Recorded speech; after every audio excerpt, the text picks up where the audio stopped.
Welcome back to Your Morning, everybody. We both have young children at busy households, which means trying to keep clothes, furniture clean, almost impossible. And because you have children, I drink wine. And I know that oftentimes, oftentimes, wine, I can never figure out how to get it out, or grease, how to get it out of fabric. So here to show us tried and tested secrets on how to make sure your belongings last a little bit longer.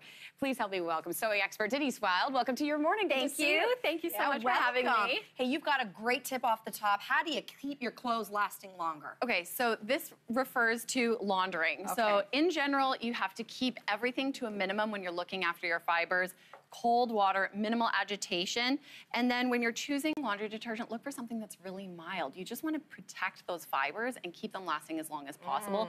Be really careful and read care labels to make sure that if something needs to be dry cleaned, it's being taken to the dry cleaning. If it needs cold water, it's in cold water. And then if you have something like embellishments, try just using a laundry bag. Put that in, protect it, keep everything nice and safe. That's a really good idea. And in terms of detergent, I mean, we all are sort of attracted to the pre-packaged balls that you can just throw in. This is totally fine. And it's just choose a mild one. You want as few irritants as possible. Even if you've got grimy, grungy clothes? I know. You know what? Well, this is when we can move in and talk about stains. Okay, so let's talk about it. I mentioned red wine. You did. Red wine is a common one. If I'm ever wearing white pants, inevitably something gets on, including red wine. So what do I do? So first thing you're going to do is take some salt and cover it over top. Let it soak for about 10 minutes. This kind of absorbs everything up. Okay. And in the interest of time, I'll pretend that was... That's happens. Yeah. So give it, dust it, cover it, and then we're going to pour that off. And so this is all stuff that you can do with products that you have at home. Okay. That's pretty cheap, right? Brush this off. Table salt. Exactly. And then the little secret mixer is club soda. So it's not white wine. I've always heard do white wine for red wine. There are different ways of doing it. So one of the things, it does depend on your fiber. Oh, look at that. It's taking action. Oh, you can hear it. So it kind of depends on your fiber. Yes. Yeah.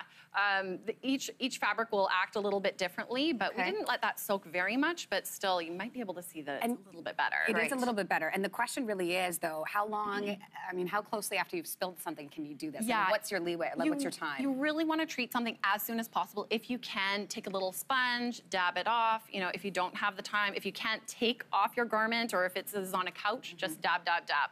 Okay, let's do this. Lipstick. So makeup, we got a lot of makeup on this show. Yes. A lot of women like their makeup.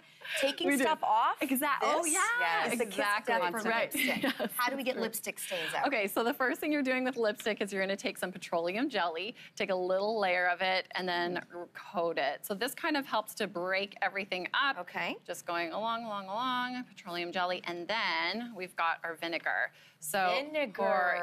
Just white vinegar, regular vinegar. And then again, sorry, usually we would do this with a little bit more time. You use your, you can use your sponge to kind of dab this on.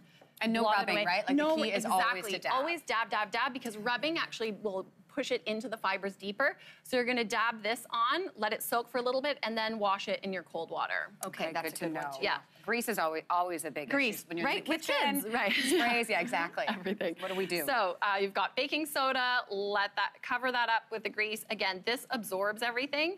So let that sit for a while. Once you dust it off with the grease, we bring in our laundry detergent. Oh, I was like, what is this? Laundry detergent. A little bit of, dishwashing liquid. Dishwashing liquid. Dishwashing liquid, just dab it on top, and then cold water again. A cold water wash. Exactly, cold water wash. Okay. So the baking soda absorbs the dishwashing liquid. It's kind of the secret ingredient, like the secret hidden gem. Yeah, the gem that works. Now, I will say what's so great about all of the solutions you provided, they typically are in people's households. Exactly. It's not like you've got to go out and get anything. You have this at home. You can do it really quickly. Like we were talking about, as soon as something happens, you want to treat it right away. Just do what you can. And sometimes it's not always possible, but whatever you can. It's not always possible, but inexpensive hacks as well. Denise, this was really cool. Thank you so much. Thank you so much. Thank you, guys. All right, please don't go anywhere. We'll be right back. You're watching Your Morning.